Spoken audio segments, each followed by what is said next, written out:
Family members later showing up to the scene overcome with emotion after learning the news. While police believe it all started at the Dunkin', they say both parties left the area following the shooting.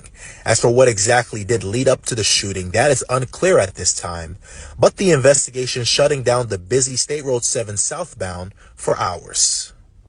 Come on, dog, you can't weakness, brother. I mean, I'm telling you this, dog. Go to the Bumbuckland days, youth. And what make me a cry, dog, is like me can't hold on in a real life to kill on the youth. Me can't hold in a real life to kill some other dog.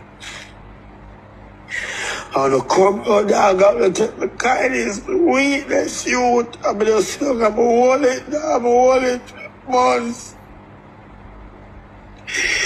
Hold it for months, but top of months, youth. I don't deal me like a pussy. Look how much good things me do, boy.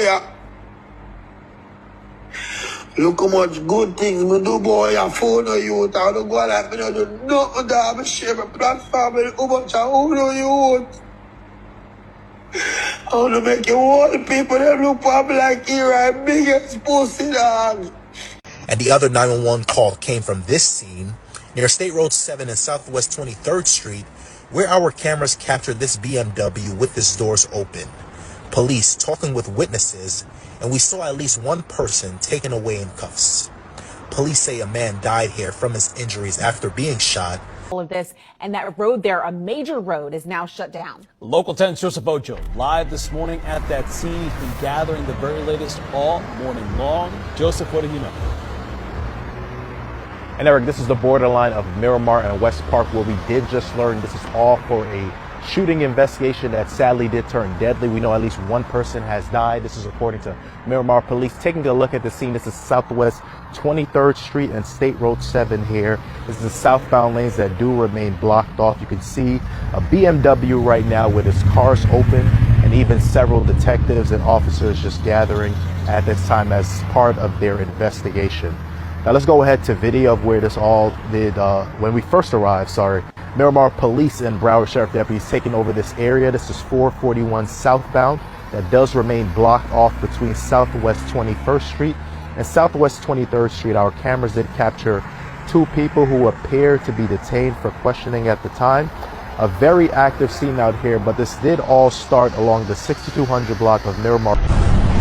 And so back out here live, taking another look at the roads to southbound 441 around Southwest 23rd Street and Southwest 21st Street. Between those two areas, that still does remain blocked off at this time for the shooting investigation. As for that man who was taken to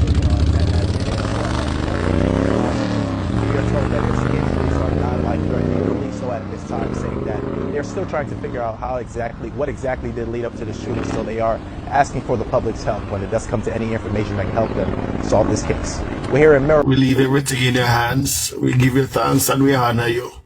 Another soul with another soul concerning us, Lord. All of us have a soul today.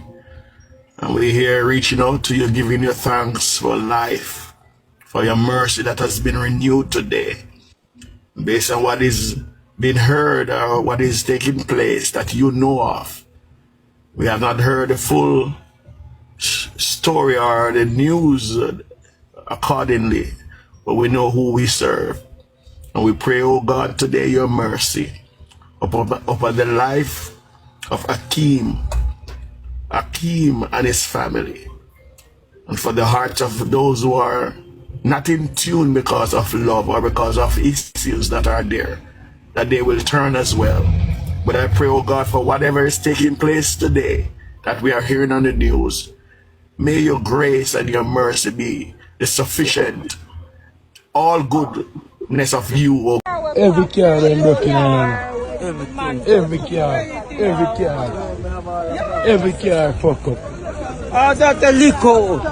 Every car fuck up. Everything.